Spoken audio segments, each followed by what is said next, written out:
Welcome to Share Talk, the only podcast where investors come first. Hi, this is Zak Mir with the Bulletin Board Heroes here on Share Talk for Friday, the 9th of April. Starting off with Alpha Growth, where I've never quite worked out what the company does, but I suppose the clue is in the name. Current situation is that we've just clipped the previous target there at that resistance line there from May last year, just shy of 5 pence, looking for an end-of-day close through 4.8 pence over the next week, or a weekly close above that, to give us the next target for the shares up to an October resistance line projection, currently promising a target as high as 8 pence as soon as the end of next month. Expecting more here on the basis that all the near-term moving averages are rising, so it looks like a pretty good picture, and also the shares look pretty relaxed at former December resistance or in that area at the moment. Upside valid while we hold above initial April support at 3.5 pence. Moving on to a stock which might start moving now that there's been some interesting news out of the way for the shares, Bezant, and I suppose it's a copper play as well. Here we're just breaking that line of resistance finally from November. It's been in a consolidation for, it feels like sort of years rather than months. Want to see an end of day or end of week close today above the resistance line from November and 0.22, which is the 50-day moving average. We can get that, we should be on our way towards an eventual target here over the next 2 to 3 months, as high as that July resistance line projection at 0.7 pence. If you're not quite such an optimist, then obviously a retest of the 0.4, 0.5 pence zone could be on the cards while we hold above recent 0.18, 0.17 pence support. Moving along to a stock which has had has decent price action, decent movement over the recent past. The only slight twist has been the pullback from around 4.5 pence to 2 pence, which I presume would have flushed out all but the most ardent supporters of clear leisure.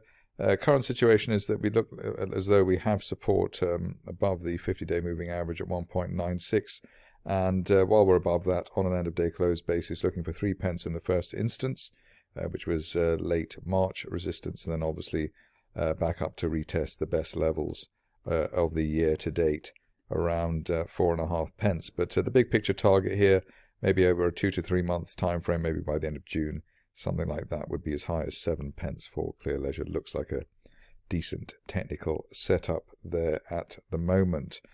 Stock which has a share price chart like a heart trace monitor and has maintained that over the recent past is Catenae Innovation, but a good move today.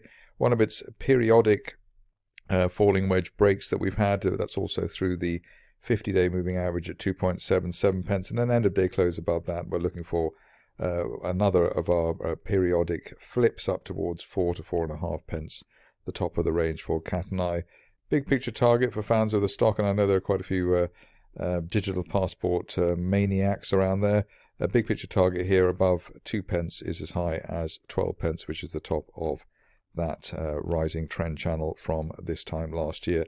Interesting to note here that the shares gapped up in April, and they've always been strong enough never to fill that gap, which tends to happen in multi-bagger situations, so something to watch out for, as I said, if you are a fan of this particular situation. On to a Bezant type situation next, Great Western Mining, which has been in consolidation mode, basically since November as well. Looks as though we're ready to break out of this triangle that we've been in since December. The trigger line there around 0.26, 0.27. So wait on a weekly close above that. If we can get that over the next week, which is possible, then we could head up towards the top of a rising trend channel from back in October 2019. That's promising us a target as high as 0.45 pence on a 2 to 3 month view after that resistance line from January is broken, if it is broken. Upside argument valid here, at least while we're above the 200-day line. That's currently at 0.2, and that's been rising for several months, at least since last September. Onto a stock which I had written down to look at yesterday, but being old and forgetful and slightly blind, I managed to miss it. Here we've got KEFI, and the reason for the possible inclusion yesterday was that the shares had just broken through that resistance line there from September. That was a line, and that is a line at 2.1 pence. So above 2.1 pence, we're looking for KEFI to hit the top of a wide rising trend channel from November 2019. That's promising us a target as high as 4 to 4.5 pence over the next 2 to 3 months. And hopefully we'd see a move such as we saw between July and September last year. So that kind of rally over the next few months on that situation. Support and stop loss area around 2 pence, which is currently where the 50 and 200-day moving averages currently reside. Moving along to a stock which I haven't covered for quite a while, so I suppose it's deserving of a look now. Had a decent move up today for Live Company. I think the trick here has been that the shares have given the impression of having built a base all the way down. I suppose there was a potential base there at 10 pence this time last year, another base around 8 or 9 in July, etc., etc. Final kick in the teeth came with the gap down that we had in December, and we've been trying to regroup since then. But higher support for April versus that looks like the selling climax there in February. In fact, if you go by gap rules, we had that exhaustion gap there, and the close above that gap in the middle of February was actually the buy area, or the buy signal, the technical one, and we've remained at or above that basically ever since. So on a notional 4 pence entry, we're up at 5.5 pence now. If you're new to the game, then you probably be waiting for an end of day close above the 6 pence peak from February neckline resistance, and then that should take us hopefully up towards the top of the broadening triangle from the autumn, as high as 15 pence by the end of June, all things going well, and with that a sort of a prompt break of 6 pence over the next few sessions. Stop loss at the moment back below 4 pence seems to be quite logical. Onto a stock which I haven't covered for a little while, and it's always sort of a private investor favourite on a regular basis. Current situation, though, not quite so healthy given the retreat from the double top that we had in January. But we do have support here, neckline support, around the just below the 1 pence area. So it looks as though the shares have found that post-October support area. The low so far this month around 0.9 pence, and above that looking forward hopefully to at least a test of the 50-day moving average at 1.78 pence. That should be seen over the course of April, but probably want to see an end-of-day close or a weekly close above the 1.78 50-day moving average level before assuming that the shares are finally out of danger, even though we do have a notional support zone there just below a penny for aggressive traders. On to a stock which has been one of the best both fundamentally and technically over the recent past, Orphan.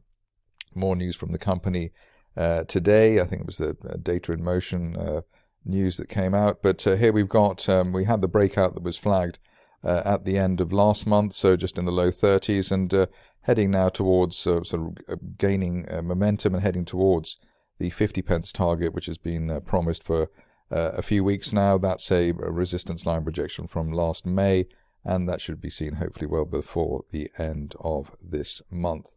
If you're an optimist or a fan of the company, which I'm sure there'll be a few of them around, and 50 pence is not enough, there is the possibility of a move towards 80 to 90 pence at that late August resistance line projection from last year, but one wouldn't want to get too carried away at this stage. I'm sure 50 pence is more than enough for most. In terms of the money management at the moment, the best that you can say really is the shares remain in bull mode at least while they are above the old October peak at 32.5 pence. Rather more difficult stock to get a handle on in the recent past has been Premier African, and the typical scenario here where we have the Duke of York type of price action straight up and then straight back down again, although at least here we retraced not too much more than 50% of the move.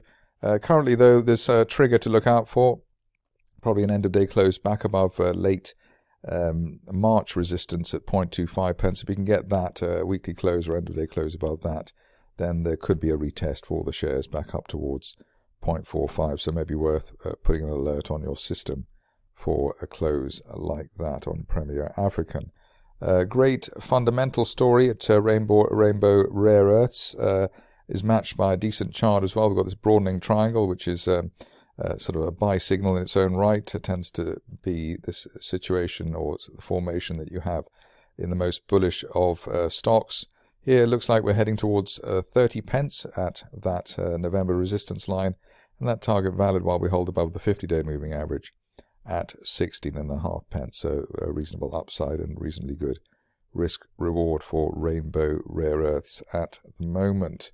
Moving along to a stock which has basically been on a flyer ever since it came to market in December.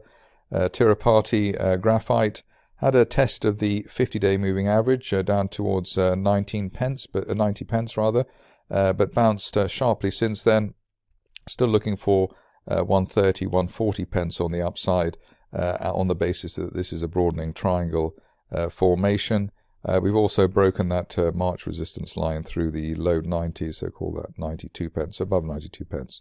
Still looking for 130 plus on Tirupati Graphite, and given today's production news, that seems to be quite possible. Time frame on that as soon as the end of May. Finishing off with Versarien, which has included the buy default on the basis of the gap to the upside that we've had for the shares. Unfilled gaps to the upside tend to be very good signals on a technical basis, and extra excitement provided here by the way that we've gapped through both the 200 and the 50-day moving averages at 41 and 42 pence respectively. All that's left now probably is to look for an end-of-day close above March resistance. That was at 45 pence, if you're fussy, but really, while we remain above the top of the gap currently at 41 pence, on an end-of-day close basis, looking for further significant upside.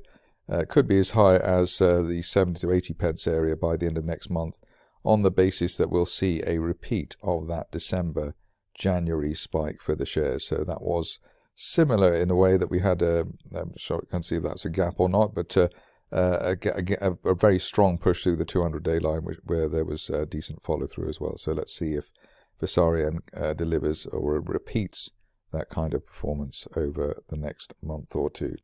That's it from me today. More updates over the weekend. Thank you for listening. Remember to visit our website for more news and other podcasts at www.share-talk.com.